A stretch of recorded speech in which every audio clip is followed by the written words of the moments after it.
Hello guys, welcome to BuddyDevelopers, and in this video I'm going to show you a demo of a new add-on for Geodirectory that we have created called Geodirectory Download Photos. So this add-on, you can download it from buddydevelopers.com in the product section, and its basic price is of $10.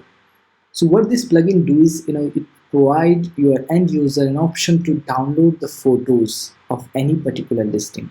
So for example, if you want to provide an option to end user to download some photos or document from a listing in a single page, then this plugin will be helpful for you.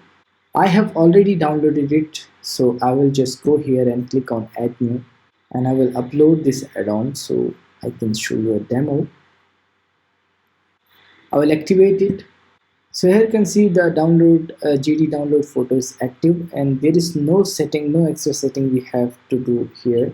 Just go in the front end and just refresh any of your listing detail page. You will see a download link for every image. If user will click on this link, the image will get downloaded. So that's it. If you like this video and if you like this add-on and you need some similar functionality, you can download it from buddydevelopers.com in the product section. Let me know if you have any comment in the comment section of this video. Thank you.